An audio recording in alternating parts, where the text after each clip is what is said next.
And you're watching CEC TV, and right now we're talking about the future of artificial intelligence in education. And I'm here with Trey Vasquez from the University of Central Florida and James Basham from the University of Kansas. That's correct. Yeah, and y'all work together on this issue, right? Absolutely. Question I'm wondering is, how do you take AI and start personalizing the experience for a student? What potential does that have for the future? Well, I'll start off, if you don't mind. Sure. So AI has a lot of disruption, and it's big in the news right now, but it's got a lot of promise, specifically in the area of personalizing learning. So if you have someone that needs accommodations in your classroom, and perhaps some of that accommodation is text to voice, AI can automatically convert some of that text to a voice application. Or if you want to take someone who has a hearing impairment and they use sign language, well, others may not use sign language and want to still understand what's being said, AI can translate live video of sign language and convert it into actual speech.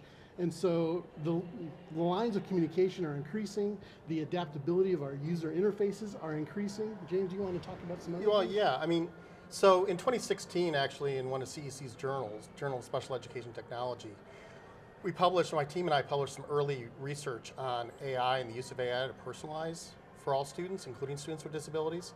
And what we found was using a competency-based curriculum that was taking AI and putting AI and helping teachers and students decide how to personalize. It actually increased the skill gain and competencies students were able to obtain. And so people could look at that publication because it kind of gets into some of the details of what a personalized environment is. So this research has actually been going on for a long time. I think the media most recently has picked up on AI, and obviously AI as a whole has taken over society in great ways across the media. But I think one of the things we're kind of starting to talk about with Insiddle, which we'll talk about I think in a few minutes, but with Insiddle is how to apply it in an everyday sort of classroom. And it seems like it's having all these applications or potential applications, so it's an exciting time. What about ethical considerations going forward when you're talking about artificial intelligence and students' identities and anything that comes up that you're trying to wrap your head around as an ethical consideration, both of you? So there's as you know, AI is an rapidly evolving technology.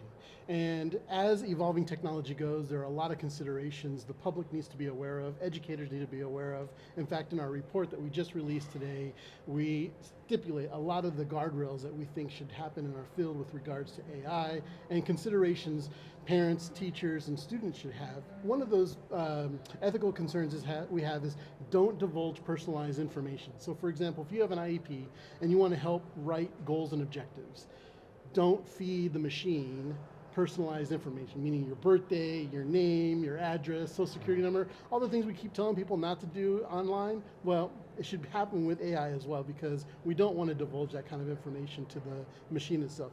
The other reality is that this is a machine, it's a computer algorithm.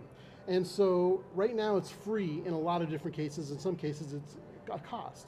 And so knowing what that means, when you get something that's free, you are the data point. So we want to make sure that you realize that you're giving up information that it's learning from you as much as you're learning from it. And so we want to make sure that you're aware of that information and that it's not some scary dark box.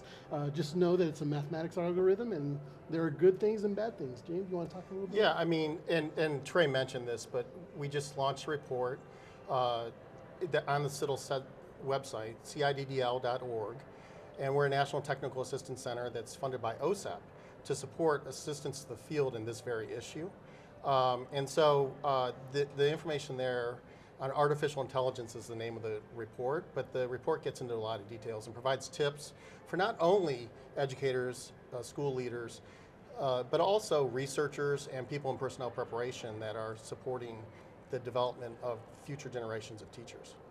Well, great. Lots of tools emerging and also some things to think about in terms of ethical considerations.